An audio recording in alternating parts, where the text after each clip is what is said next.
신앙생활을 하는 사람들을 보면 철든 성도가 있는가 하면 또 반면에 철들지 못한 성도가 있습니다. 여기서 철들었다라는 말은 무슨 말이냐면 상대의 마음을 알아서 배려하는 사람을 우리는 철들었다 이렇게 말합니다. 그러니까 한마디로 철든 사람들은 자기 입장에서만 생각하지 않고 상대의 마음을 알고 또 읽고 또 배려하면서 살아가는 사람을 우린 철든 사람이다 이렇게 말을 합니다. 남편의 마음을 알아서 정말로 배려하면서 살아가는 사람들은 철든 좋은 아내이겠죠. 또 아내의 마음을 알아서 늘 아내를 배려하면서 그렇게 살아간다면 철든 좋은 남편이 될 것입니다. 이웃을 향해서도 항상 상대를 배려하고 그 마음이 어떤가를 배려하면서 살아가는 사람들을 우리는 철든 정말 좋은 이웃입니다. 이와 같이 철들었다는 것은 다른 것이 아니라 상대의 마음을 우리가 다 읽는 거예요. 상대의 마음이 어떻겠구나, 상대의 마음을 알고 또 상대를 배려하면서 행동으로 옮기며 살아가는 것, 이게 바로 철든 사람의 특징이라고 하는 사실입니다. 그러면 신앙 안에서 한번 생각해 보겠습니다. 먼저 철들지 못한 성도는 어떤 사람들이냐면 신앙생활을 하는데 자기 생각, 자기 감정, 또 자기 판단, 자기 취향에 따라서 신앙생활을 하는 거예요. 한마디로 말해서 신앙생활을 하는데 주인은 누구냐면 자기가 주인이에요. 그러니까 모든 시선을 누구 시선으로 보냐면 자기 시선으로 보게 되어지는 거지.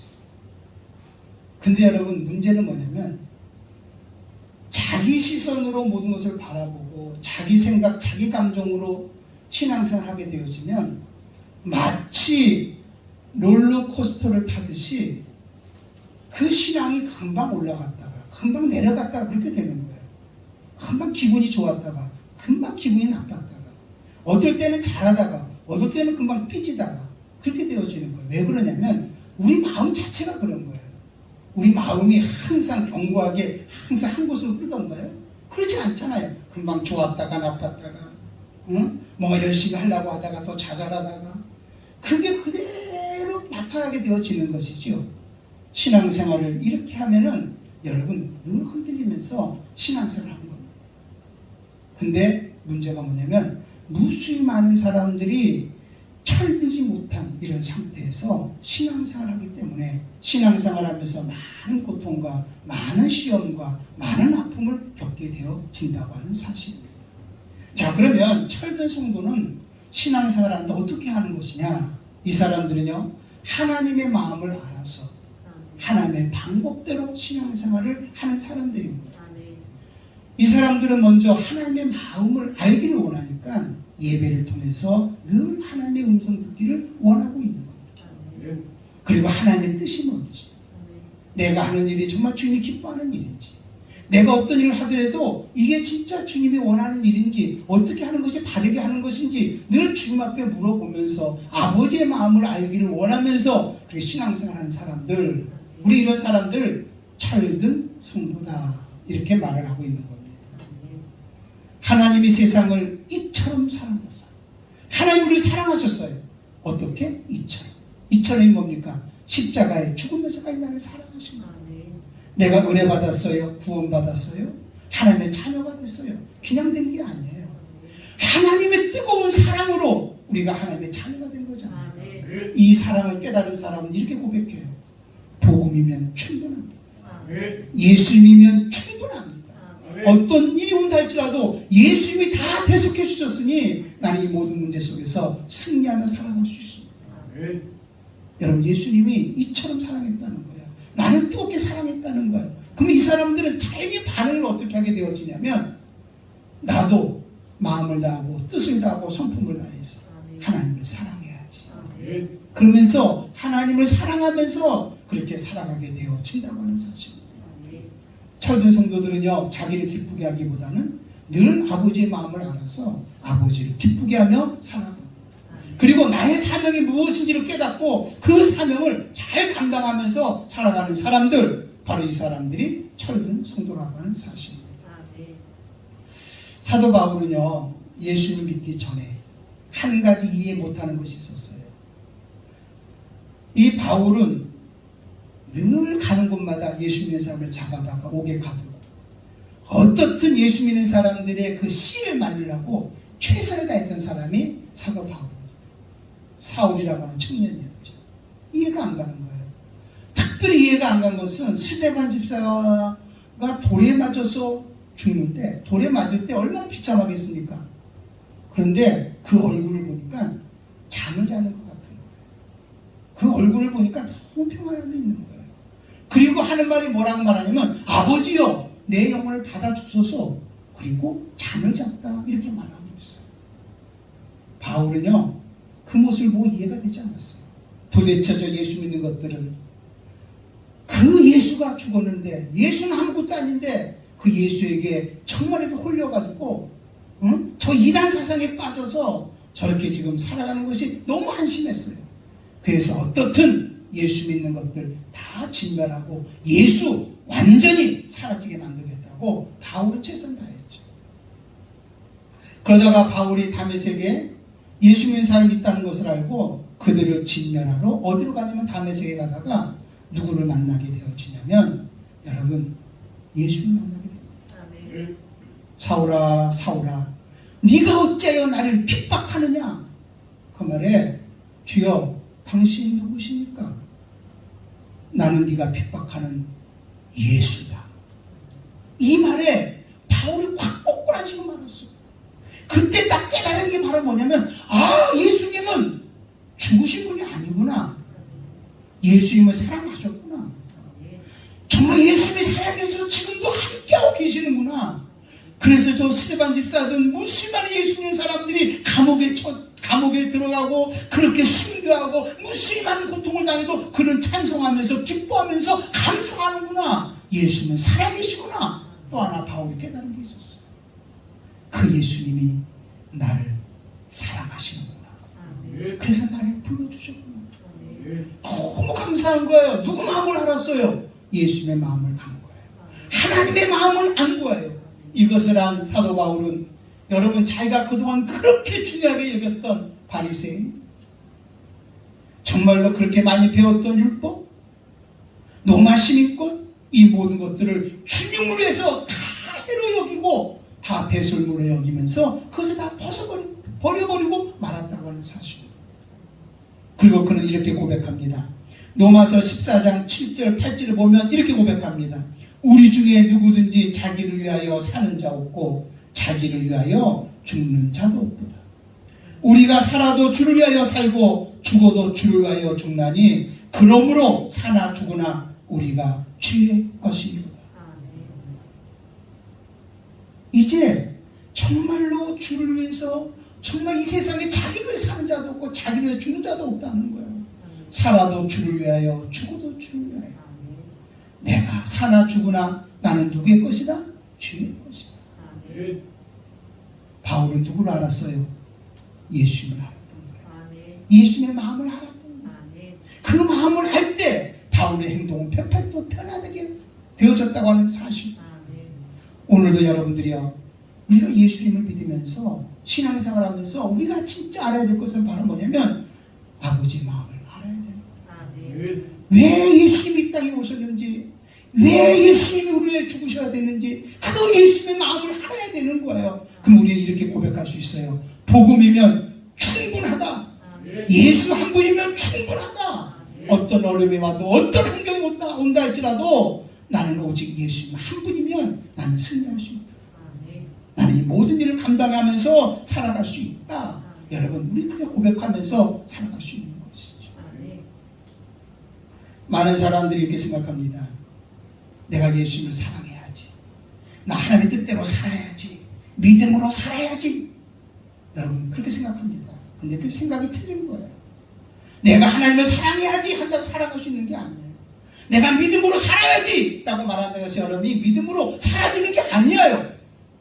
여러분들이 하나님의 사랑을 알면, 아버지의 마음을 알면, 하나님이 지금 나와 함께하고 있음을 알면, 하나님이 지금도 여전히 변함없이 나를 떠나지 않고 정말 나와 함께하고 있다는 것을 알면 우리는요 자연스럽게 하나님을 사랑하게 되어지는 거예요. 믿음으로 살게 되어지는 거예요. 아멘. 응? 여러분, 이렇게 살아가는 것이 철든 성도라고 하는 사실. 이렇게 철든 성도들은 어떻게 사냐면, 내가 선 곳에서 내게 주어진 사명을 감당하며 내가 선 곳에서 하나님의 모양을 나타내며 살기를 원하고 있는 거예요. 우리 이걸 뭐라고 말하냐면 거룩한 삶이라고 말해요. 이거를 성화의 과정이라고 말하고 있어요. 이게 바로 나의 존재 목적이고 우리의 사명인 거예요. 이게 바로 하나님 앞에 영광을 돌리는 거고, 이게 바로 내가 선 곳에서 하나님을 예배드리는 우리 믿는 사람들의 모습이라는 것을 여러분들은 알아야 되는 거예요. 여러분은 과연 어떤 사람입니까? 철들지 못한 성도입니까? 아니면 나는 철든 성도입니까? 자, 그러면 철든 성도가 어떤 성도인지, 또 철든 성도들은 철든 성도가 되려면 우리가 어떻게 해야 되는지에 대해서 우리 한번 같이 은혜를 한번 나눠보고자 합니다. 철든 성도는요, 지금까지 얘기한 것처럼 아버지의 마음을 아는 성도가 바로 철든 성도입니다. 오늘 본문에 보면 누가 나오냐면 탕자가 나옵니다. 탕자가 아버지와 같이 사는 거예요. 그런데 아버지와 같이 살면서 너무나 불편한 거예요. 너무나 답답한 거예요. 내 마음대로 하고 싶은데, 내 생각대로 하고 싶은데, 내가 마음껏 돌아다니고 싶은데, 마음껏 정말로 세상 방법대로 살고 싶은데 아버지하고 함께 있으니까 얼마나 답답한지 몰라요. 그래서 아버지에게 뭐라고 말하냐면, 아버지, 내 유산을 내게 주십시오. 어차피 나에게 줄 유산 미리 좀 땡겨 주십시오. 저런 거예요. 그러니까 아버지가 그 아들의, 둘째 아들의 목의 유산을 그 아들에게 줬어요. 그랬더니요, 어떻게 했는가 보실래요? 한번 13절 한번 보실래요? 그 후 며칠이 안 되어 둘째 아들이 재물을 다 모아 가지고 먼 나라에 가 그랬습니다. 여기 보니까 재물을 다 모아 가지고 어디에 갔어요? 먼 나라에 갔다. 응? 여러분, 이 탕자는요 재물만 있으면 행복할 줄 알았던 거예요. 이 돈 가지고 내 마음대로 살면 행복할 줄 알았어요. 저는 이것처럼 좋은 일 없을 거라 생각했어요. 그런데 그 다음 말이 뭐라고 말하면, 가지고 먼 나라에 가 그랬습니다. 먼 나라에 갔다는 말의 의미가 뭡니까? 될 수 있으면 아버지와 멀리 떨어져 갔다는 거예요. 아버지가 간섭받기 싫은 거예요. 응? 아버지가 오늘날 찾아와가지고, 야 임마 너 어떻게 사냐? 그 소리 듣기 싫은 거예요. 그러니까 먼 나라에 간 거예요. 먼 나라에 간 거예요. 근데 여러분, 결국 아버지를 떠나서 재물이면 행복할 줄 알고 이것 가지고 먼 나라에 갔는데 살아가는 삶은 어땠습니까? 여기 보면 뭐라고 말하면, 허랑방탕하여 그 재산을 낭비했다. 뒤에 보면 첫째 아들의 이야기를 보면 창녀들에게 그 모든 것을 다 허비했다, 다 썼다. 한마디로 허랑방탕해서 다 써버리고 만 것입니다. 여러분, 세상의 즐거움은, 세상 것은 한순간이에요. 한순간이에요. 세상 것은 어느 순간에 여러분 허무함을 느끼는 때가 온다는 것을 알아야 돼요. 다 허비하고 나는데 하필이면 그때 또 어떤 일이 있었냐면, 14절에 보니까 다 없앤 후 그날에 크게 흉년이 들어 그가 비로소 궁핍한지라. 그렇게 재물이면 다 될 줄 알았더니 그 재물이 어느 순간에 싹 없어져 버리고 만 거예요. 궁핍해진 거예요. 그래서 그 아들이 어디에 가서 일하게 되어지냐면, 돼지 치는 곳에 가서 일을 하게 되어집니다. 이때 당시에는 먹을 것도 없었어요. 그러니까 돼지들이 먹는 쥐염 열매를 그 사람도 같이 먹으면서, 이 아들도 같이 먹으면서 돼지를 키우고 있는 거예요. 그런데 여기 17절에 보면 이런 말이 있어요. 이에 스스로 돌이켜 이르되 내 아버지에게는, 이라는 말입니다. 스스로 어렵고 힘들고 고통스러운 거예요. 배고픈 거예요. 살기가 너무나 막막한 거예요. 그런데 그때 누구 생각이 났냐면 갑자기 아버지 생각이 나는 거예요. 아, 아버지와 함께 있던 것이 진정으로 행복한 거예요. 아버지와 함께 했던 것이 진짜 행복한 것이었구나. 이걸 깨닫게 되어진 거예요. 아버지를 생각하게 되어진 거죠. 여러분, 우리가 진짜 예수 믿는 사람들이 이 세상에 살다가 어렵고 힘든 일을 만납니다. 내 마음대로 살다가 어렵고 힘든 일을 만납니다.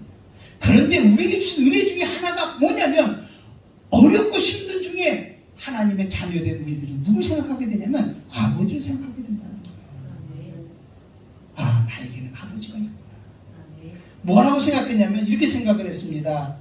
내 아버지에게는 양식이 풍족해서 그 품꾼들도 종들도 정말로 배고프지 않고 배불리 걷고 있는데 내가 아버지의 아들로서 여기서 내가 굶어 죽고 있구나. 내가 아버지 앞에 돌아가자. 아버지, 나를 아버지의 아들이라고 내가 감히 말할 수가 없습니다. 내가 이렇게 정말로 아버지 앞에 정말 잘못한 사람인데 어떻게 내가 아버지 앞에 가서 내가 아버지라고 말할 수 있겠습니까? 나를 아들이라 생각하지 말고 나를 품꾼으로 종으로 나를 좀 받아주십시오. 이렇게 고백해야겠다고 하는 마음을 갖게 되어진 것이죠. 자, 그리고 이 아들이 결단을 하고 누구에게 돌아가냐면 아버지 앞에 돌아가요. 이게 은혜인 거예요. 여러분, 먼저 전제부터 할까요? 결론부터 한번 얘기해 볼까요? 이 아들이요, 아버지 앞에 돌아간다고 할 때는 왜 돌아갈 수 있는 힘인 줄 아세요? 내가 비록 탕자고 내가 비록 허랑방탕하고 내가 비록 마음대로 살았다 할지라도 그래도 아버지는 여전히 누구 아버지예요? 내 아버지. 나는 누구예요? 아버지의 아들이라는 거예요. 이것 때문에 내가 아버지 앞에 돌아갈 수 있는 거예요. 우리도 생각해야 돼요. 우리가 세상 방법대로 살다가 어렵고 힘든 일을 당해요. 고통스러운 일을 당해요. 한마디로 여기 표현을 하면 흉년이 들고 궁핍해졌어요. 그런데 할지라도 여전히 지금도 변함없이 하나님은 나의 아버지십니다. 나는 아버지의 자녀입니다. 그러니까 돌아갈 수 있는 거예요. 그래서 여기부터 이렇게 말합니다. 이에 일어나서 아버지께로 돌아갑니다. 자, 이제 장면이 바뀝니다. 아버지의 이야기가 나옵니다. 여러분, 이 탕자의 비유의 주인공은 탕자가 아닙니다. 이 탕자의 비유의 주인공은 아버지이십니다. 여러분, 한편 이 아버지는 이 아들이요 멀리 가가지고 허랑방탕함으로 그 재산을 다 허비했다는 걸 압니다. 그리고 고통 중에서 어렵게 산다는 것을 이 아버지는 소식을 들어서 압니다. 이 아버지는 늘 매일마다 해가 질 때쯤 되면 밖에 나가서 아버지가 그 아들이 돌아오기를 기다리고 있는 거예요. 특별히 저녁만 되면 그 마음에 더 조바심이 생기는 거예요. 오늘도 이놈의 아들이 안 돌아오는 거다. 이놈의 아들이 안 돌아오는 거다. 이런 마음에 초바심을 갖고 있는 아버지의 마음입니다. 근데 어느 날 아들이 돌아오는데 그 돌아오는 아들의 모습이 어땠을까요? 씩씩했을까요? 화려했을까요? 얼마나 끼지직했겠냐. 동네 사람들도 그 아들을 보면 그 누군지 모르는 거예요. 그런데 기가 막히게 놀라운 것은 아버지는 여기 보면 거리가 먼데 라고 말했어요. 멀리 떨어져 있는데 그 힘없이 돌아오는 초라하고 정말 남루하고 냄새나는 그 아들이 바로 누구의 아들이냐면 내 아들이라는 것을 알게 되어진 거예요. 발견한 거예요. 그래서 20절에 이렇게 말합니다. 아직도 거리가 먼데 아버지가 그를 보고 치근히 여겨 달려가 목을 안고 입을 맞추니 이렇게 말했어요. 누가 먼저 발견하던가요? 아들이 먼저 발견한 것이 아니라 누가 먼저 발견했냐면 여러분, 아버지가 먼저 발견한 거예요. 우리는 여기서 아버지 마음을 이해해야 돼요. 아버지는 지금도 기다리고 계시다. 아버지는 오늘도 우리가 하나님의 은혜 속에 들어오기를 원하고 계시다.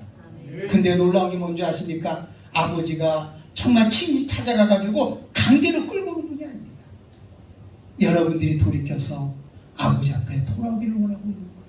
그리고 계속 훈련하고 있는 거예요. 계속 여러분에 감동을 주고 있는 거예요. 계속 여러분과 함께하고 있는 거예요. 아버지 소리가 안 들리냐? 세상에 있을 때는 왜 아버지 소리가 안 들리냐? 세상 소리가 너무 크기 때문에 그런 거예요.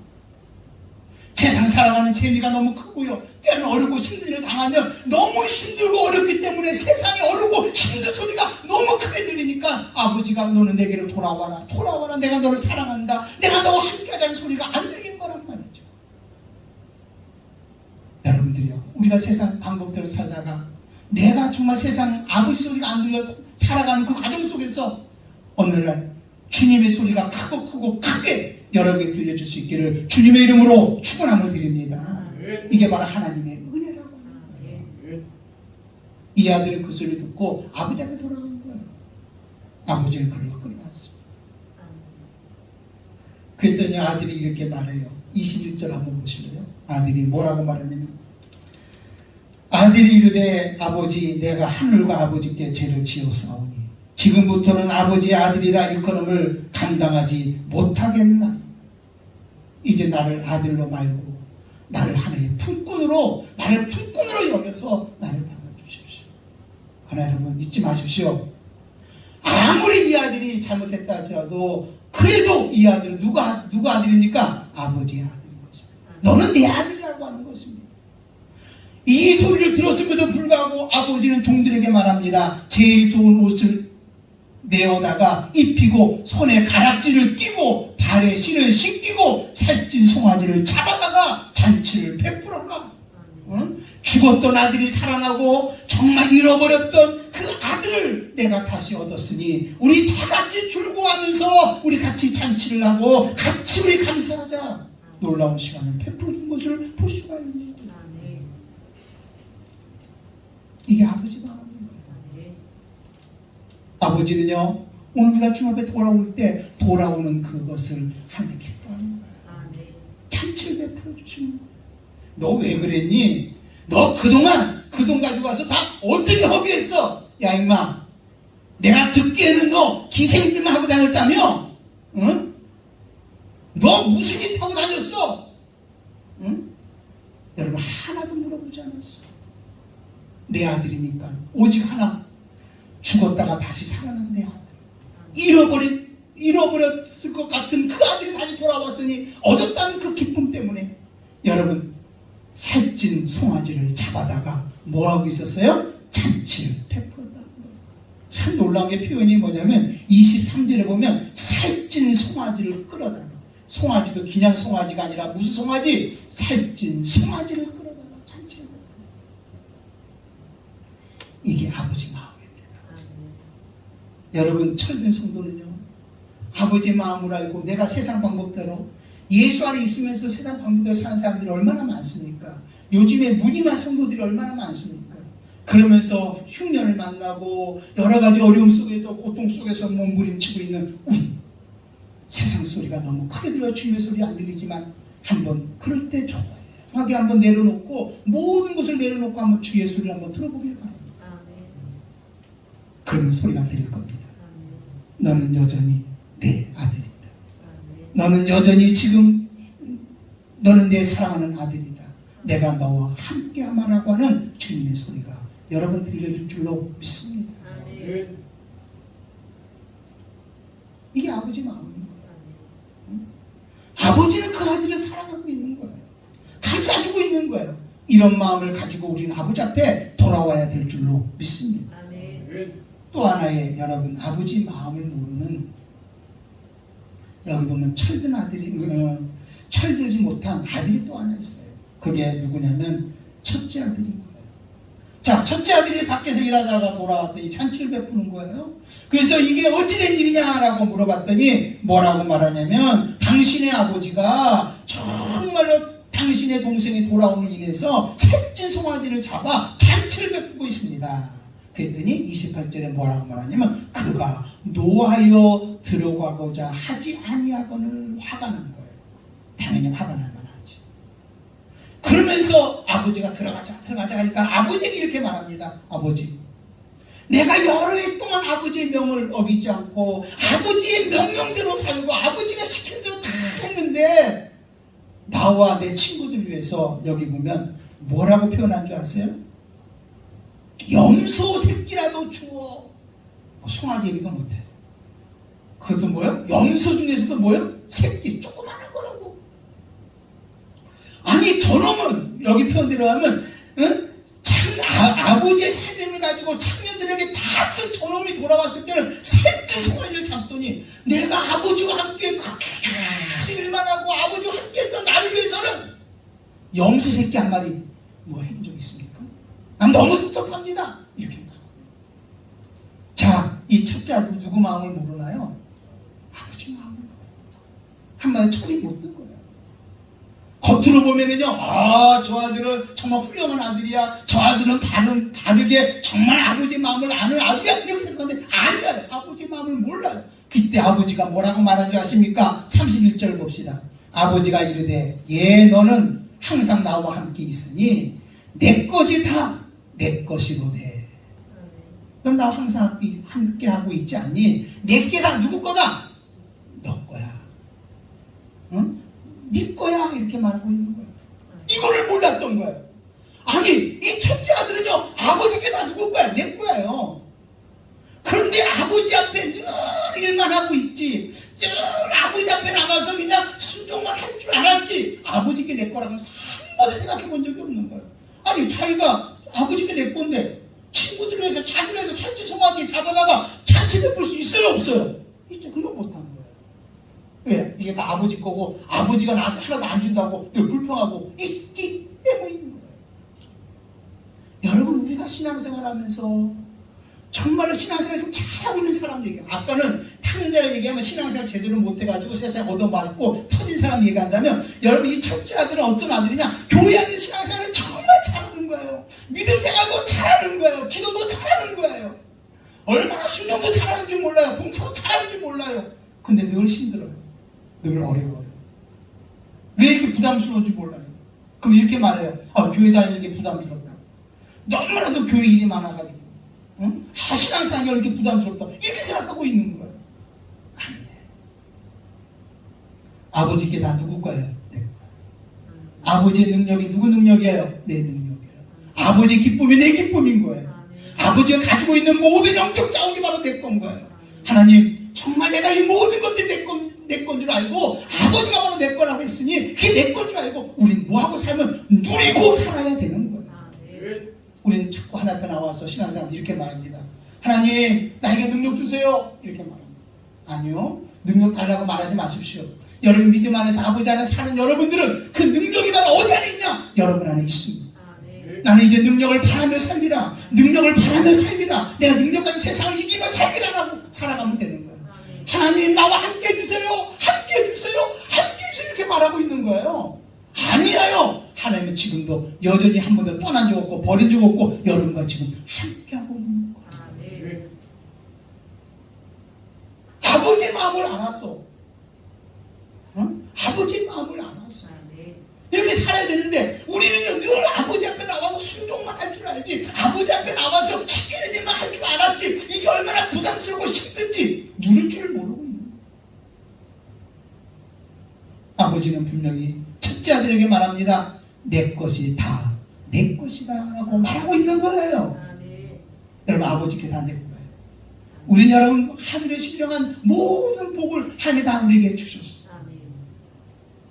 이것을 우리가 살아가는 신앙의 삶을 통해서 다 이루면서 살아갈 수 있는 여러분들이 되시기를 주님의 이름으로 축원함을 드립니다.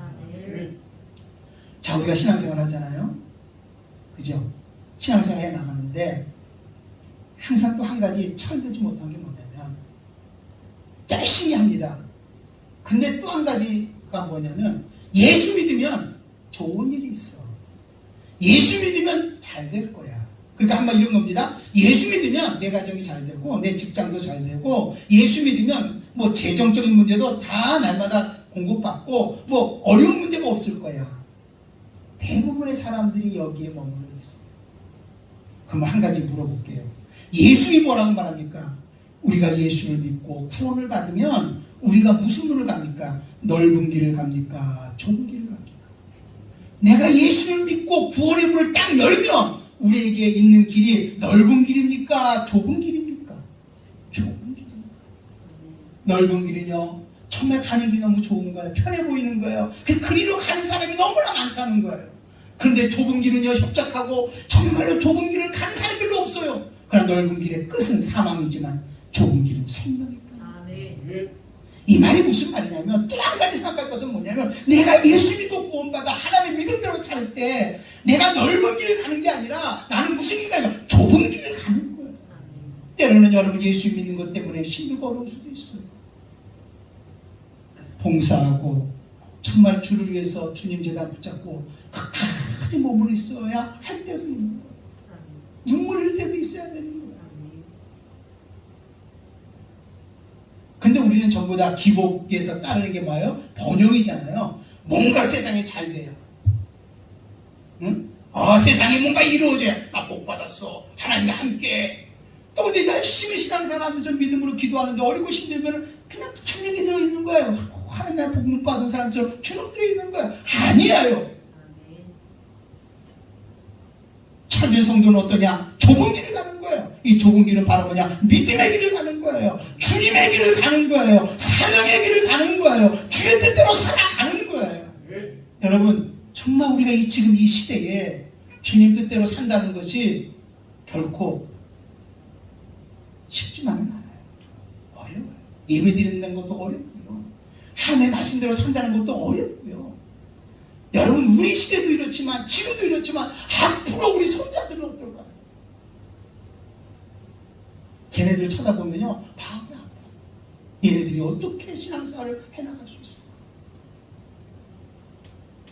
결코 좁은 길, 내가 아무리 힘들고 어려워도 나는 믿음대로 살아볼 거야, 하나님의 뜻대로 살아볼 거야, 이 결단하지 않으면 여러분 결코 좁은 길 갈 수 없는 거예요. 무수히 많은 사람들이요 정말로 내가 하나님을 믿는다고 말하면서 넓은 길 가다가 마지막 때 하나님이 나는 너를 도무지 알지 못한다고 할 때도 우리에게 올 수 있다. 그러나 여러분 믿지 마세요. 좁은 길 가다가 어려움 당합니까? 때로는 막막한 일 당합니까? 여러분, 그게 끝이 아니에요. 우리는 결말이 있어요. 하나님께서 모든 것을 합력하여 선을 이루시다. 이 모든 것을 통해서 하나님은 선을 이루시고 아름다운 것을 준비하고 있다는 것 또한 알아야 돼요. 또 우리가 가는 종착역은 바로 어디냐? 이 땅이 아니라 영원한 천국인 것 또한 여러분들은 알아야 될 줄로 믿어요. 그렇기 때문에 우리는 여러분 정말 예수를 믿고 믿으면서 믿음 생활하는 속에서 어렵고 힘든 일을 만나도 좌절하지 않는 것은 지금도 여전히 주님은 나와 함께하고 있고, 내가 지금 이렇게 믿음으로 살아가는 것은 하나님 위해서 믿음으로 살아가는 것이기 때문에 나는 당당할 수 있다는 것입니다. 아까 사도 바울이 얘기했잖아요. 바울이 그랬습니다. 바울이 감옥 안에 들어가고 얼마나 당당한지 몰라요. 감옥 밖에 있는 사람들이 바울 때문에 감동받아 예수 복음을 전한 사람도 있지만 어떤 사람은 바울을 막 욕하는 거예요. 봐라, 저 바울 그럴 줄 알았어. 저렇게 사는 것이 무슨 놈의 사도야. 바울을 얼마나 욕을 많이 하는지 몰라요. 그런데 바울은요 감옥 안에 있으며 주저함이 없어요. 내가 감옥 안에 갇힘으로 말미암아 나로 인해서 믿음이 증거가 돼서 열심히 신앙생활하고 예수의 복음을 전한다면 이것도 감사하고, 또 어떤 사람은 바울을 막 욕하면서 바울의 손가락질하면서 봐라도 바울은 저렇게 하나님이 함께한다면 어떻게 저렇게 감옥에 가 있을 수 있어? 막 손가락질하는 그 사람들도 전하는 게 예수라면 나는 예수 전하는 그 하나로 인해서 나는 감사하리라. 감사합니다. 당당했던 거예요. 그래서 감옥 안에 갇혀있는 바울이 감옥 밖에 있는 사람에게 뭐라고 말하는 줄 아십니까? 항상 기뻐하라. 내가 다시 말하노니 기뻐하라. 나는 선한 싸움을 싸우고 나의 달려갈 길을 달리며 믿음을 지켰으니 하나님은 나에게 의의 멸류관을 준비해 주시리라. 아멘. 나에게 영원한 천국에 상급이 있으리라고 그는 당당하게, 얼마나 당당한지. 여러분들은 신앙생활 하면서 이런 당당함이 있습니까? 여러분 진짜 하나님의 마음을 안다면, 내가 신앙생활을 어떻게 해야 되는 것을 정말 어떻게 해야 되는지를 여러분 아버지의 마음으로 안다면 여러분은 가다가 때로 신앙생활하다 어렵고 힘든 일을 만난다 할지라도 여러분은 당당하게 믿음을 가지고 나아갈 수 있는 줄로 믿습니다. 우리는 하나님의 시선으로 모든 사물을 바라보는 거예요. 이게 지혜인 거예요. 하나님의 능력으로 모든 문제를 풀어가는 거예요. 이게 지혜. 오늘 하나님의 지혜가 저와 여러분에게 넘치기를 바랍니다. 그래서 여러분, 철든 성도로서 살아가는 사람만이 주님이 기억한다는 것을 알아요. 예수님께서 마태복음 7장 산상수훈에 이렇게 말합니다. 나더러 주여 주여 하는 자마다 다 천국에 갈 것이 아니라 하나님의 뜻대로 행하는 자라야 천국에 간다. 그날이 언제인 줄 아십니까? 하나님 앞에 선 날, 그날에 이렇게 말합니다. 많은 사람이 나더러 뭐라고 말하냐면 주여 주여, 우리가 주의 이름으로 선지자 노릇도 하고 주의 이름으로 귀신도 쫓고 주의 이름으로 권능도 행하지 아니했습니까? 근데 왜 나를 모르다고 말합니까? 이렇게 말하는데 주님이 뭐라고 말하면 그때에 내가 그들에게 밝히 말하되 내가 너를 도무지 알지 못하노라. 불법을 행하는 자들아 내게서 떠나가라고 말하는 거예요. 아니, 예수 이름으로 여러분 뭐 했는 줄 아십니까? 선지자 말씀도 전했습니다. 귀신도 쫓아냈습니다. 능력도 행했습니다. 믿음도 살았습니다. 그런데 주님께서 뭐라면 나는 너를 도무지 알지 못하겠다 이렇게 말하는 거예요. 불법을 행한 자들아 내게서 떠나가라. 떠나가는 말이 지옥으로 주님께서 보내주겠다는 거예요. 보내겠다는 거예요. 이것처럼 기가 막힌 일이 어디 있습니까? 우리가 멀쩡하게 신앙생활하면서 하나님을 잘 믿는 줄 알았는데 하나님 앞에 선 그날에 주님이 나를 모르겠대요. 불법을 행한 자들아 내게서 떠나가라고 말한다면 이것처럼 절망이 어떻겠냐. 자, 그러면 여기서 불법을 행한 자라는 말이 무슨 말입니까? 자기는 하나님의 일을 한 거라고 생각했는데 하나님이 볼 때는 하나님이란 게 아니에요. 한마디로 말해서 하나님의 마음을 알지도 못하고 자기 중심으로 자기 생각으로 누구 일한가요? 자기 일한 거예요. 잘 보세요. 불법이라는 단어가 뭐예요? 불법이라고 하는 것은 원칙대로 해야 되잖아요. 법대로 해야 되잖아요. 그죠? 여러분, 하나님의 나라에는 무슨 법이 통해요? 하나님의 법이 통하잖아요. 하나님의 마음을 알고서 해야 되잖아요. 근데 불법이라고 하는 말이 무슨 말이냐? 하나님의 일을 한다고 말하면서 자기 생각대로 하는 거예요. 자기 뜻대로 하는 거예요. 이건 불법이라는 거예요. 하나님과는 아무 상관이 없는 일을 했다고 하는 사실. 한마디로 말해서 불법을 행하는 자들아라는 말은 무슨 말이냐? 철들지 못한 성도라는 거예요. 철딱선이 없다는 거예요. 신앙생활하면서 한 번도 아버지의 마음을 헤아려보지 못하고 자기 생각대로 자기 뜻대로 행했던 사람들, 아무리 그가 능력을 행하고 그가 아무리 귀신도 쫓아내고 그가 아무리 정말 전도도 하고 그가 아무리 봉사 많이 한다 할지라도 불법을 행하는 자라고 너는 한 번도 내 일 한 적이 없다. 너와 나는 상관이 없다라고 말하고 있는 거예요. 우리는 하나님 앞에서 어떤 삶을 살아야 될까요? 철든 성도가 되어야 되는 거예요. 아버지의 마음을 알아야 되는 거예요. 아버지가 뭘 원하는지 먼저 물어볼 수 있어야 되는 거예요. 그리고 우리는 하나님의 방법대로 하나님이 원하는 대로 우리 그대로 순종하면서 살아나가는 저와 여러분들이 되어야 될 줄로 믿습니다. 불법을 행한 사람들은 한마디로 말해서 주님과 상관없이 자기 혼자만 뛴 거예요. 우리 교회 안에서 보면 그런 사람들 참 많잖아요. 응? 주님과 상관이 없어요. 자기 생각대로 하는 거예요. 자기 방법대로 하는 거예요. 그냥 자기 마음에 뭔가 마음에 들면 아이고 하나님 함께 한다고 그러고 하다가 조금 자기 마음에 안 들면 그냥 시험 들어버리고 마는 거예요. 우리 너무 자기중심적으로 신앙생활한다는 게 이렇게 위험한 거예요. 하나님은요 오직 철든 성도 아버지의 마음을 알아서 아버지의 방법대로 움직이는 그 사람의 한 일을 주님이 기억하는 것이지 여러분 철들지 못해서 내 방법대로 하는 것은 하나님이 기억하지 않는다. 나는 너를 도무지 알지 못한다. 불법을 행한 자들에게서 떠나가라고 말한다는 것을 여러분 알아야 되는 거예요. 마귀는 항상 뭐라고 말하면 나 자기 중심으로만 생각해요. 다 자기 중심이에요. 자기 방법대로 하려고 그래요. 그리고 자기를 기쁘게 하려고 말하는 거예요. 한마디로 자기가 주인인 거죠. 여러분 이 사람들을 한번 생각해 봐야 된다니까요. 주님 앞에 섰을 때 과연 나는 어떤 자리에 설 수 있을까? 한번 생각해 봐야 된다는 사실. 사랑하는 여러분들이요, 정말 우리는 하나님 안에서 어떻게 해야 되냐? 철든 성도가 됐어요.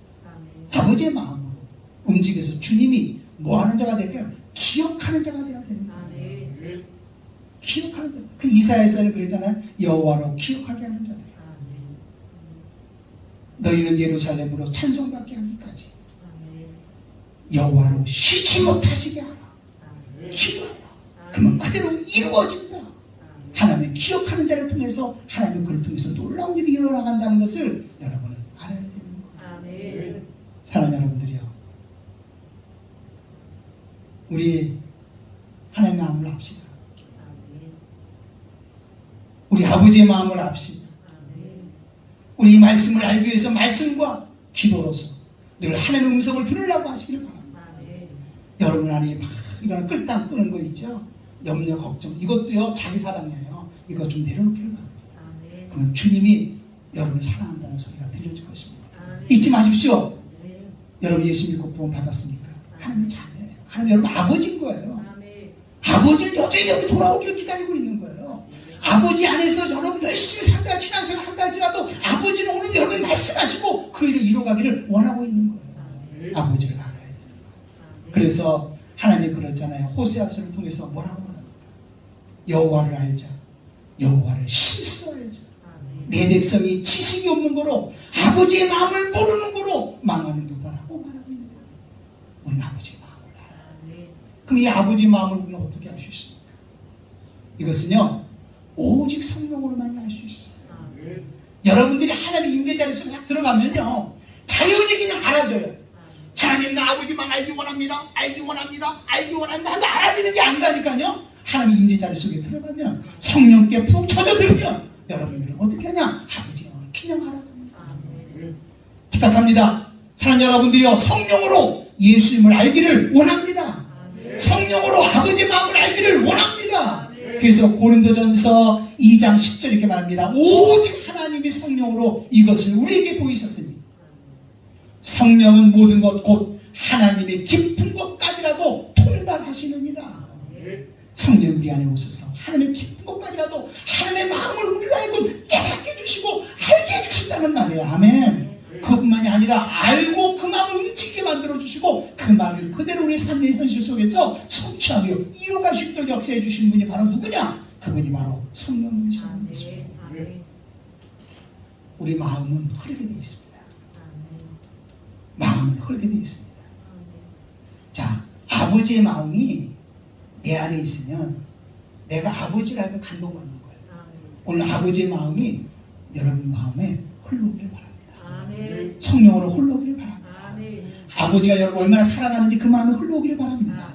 여러분 문제 속에서 염려 속에서 걱정하면 여러분들에게 걱정하지 말라, 내가 해결한다고 하는 하나님의 그 마음이 흘러오기를 바랍니다. 흘러오기를 바랍니다. 그러면 내가 흘러온 그 아버지의 마음으로 내가 감동을 받는 거예요. 거꾸로 여러분의 마음이 하나님을 향해서 애통하는 마음을 갖습니다. 간절함을 갖습니다. 하나님의 도움을 구합니다. 여러분의 마음이 누구에게 흘러가냐면 아버지 앞에 흘러갑니다. 그러면 아버지는 감동받습니다. 그리고 하나님 감동받으면 끝나는 것이 아니라 여러분의 마음을 알아서 여러분의 마음을 어루만져 주십니다. 감싸 주십니다. 해결해 주십니다. 아멘.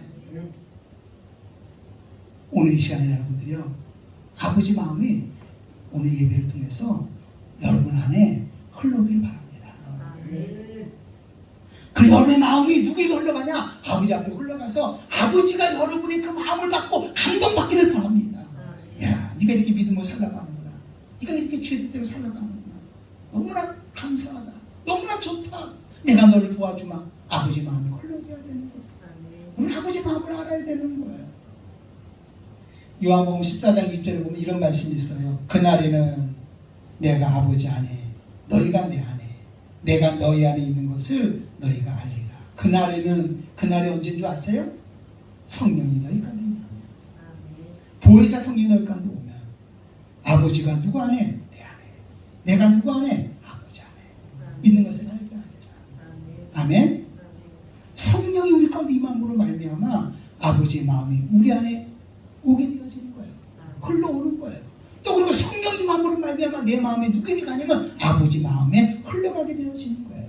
우리 이걸 뭐라고 말하냐면 소통한다 이렇게 말해요. 하나님과 소통한다. 하나님과 교제한다. 그러면 하나님이 뭐라고 말씀하냐면 내가 행한 일을 너희도 행하리라. 정말 너를 통해서 내 일을 이루어 주리라. 특별히 요한복음 15장 7절에 이렇게 말합니다. 너희가 내 안에 구하고 내 말이 너희 안에 구하면 무엇이든지 원하는 대로 구하라. 그리하면 이루리라고 말씀하고 있는 거예요. 아멘. 기도하면 다 응답받겠다고 말씀하고 있는 거예요. 여러분 우리 안에 지금 성령으로 누구의 마음이 흘러가야 될까요? 아버지의 마음. 아멘. 그래서 우리가 정말 신앙생활을 하는데 어떻게 신앙생활을 하냐? 철든 성도로서 신앙생활을 해야 되는 거예요. 아버지의 마음을 알아야 되는 거예요. 어렵고 힘든 중에도 아버지가 지금 나와 함께하고 있음을 알아야 되는 거예요. 지금 이 시대적 상황 속에서 우리가 해야 될 일이 뭔지를, 우리가 어떻게 행동하고 어떻게 움직이고 어떻게 믿음으로 살아가야 되는지를 아버지의 마음을 우리가 알아야 되는 거예요. 그리고 이 마음을 아는 것을 가지고 우리 그대로 살아가야 되는 것이죠. 이게 나의 존재 목적이 되어진다고 하는 사실입니다. 사랑하는 여러분들이요, 우리 아버지의 마음을 알아서 철든 성도가 되어서 마음껏 주님이 원하는 대로 이 세상에 나가서 빛이 되기를 바랍니다. 소금이 되기를 바랍니다. 하나님이 하나님 되게 하기를 원합니다. 살아계시면 우리의 모습을 통해서 보여줄 수 있기를 바랍니다. 그리고 많은 사람들의 영혼을 살려낼 수 있는 저와 여러분이 될 수 있기를 주님의 이름으로 축원함을 드립니다. 아멘. 예. 사랑하는 여러분들이요, 지금 정말 우리는 정말 어떻게 보면 우리 교회도 힘들고 어려운 이런 상황이지만 한국교회 전체가 지금 힘들고 어려워요. 지금 이 문제를 어떻게 풀어갈 수 있을까? 우리 인간 수단 방법으로 풀어갈 수 있다고 생각합니까? 안 돼요. 오직 하나밖에 없는 것 같아요. 성령의 역사해 주셔. 성령의 역사한다는 말의 의미는 다른 말로 바꾸면 오늘 말씀대로 한다면 우리 안에 누구 마음이 있어야 되겠어요? 아버지 마음이 있어요. 이 마음을 가지고 움직임을 통해서 하나님이 놀랍게 일해 주실 것입니다. 저는 확신합니다. 하나님은 다시 일하실 것이다. 하나님은 다시 회복시켜 주실 것이다. 지금 이런 상황 속에서 그냥 교회가 무너지는 것이 아니라 이런 상황 속에서 교회는 반드시 세워질 것이다. 그 일에 저와 여러분들이 그래도 한번 같이 한번 쓰임 받을 수 있는 저와 여러분들이 될 수 있기를 주님의 이름으로 축원함을 드립니다. 아멘.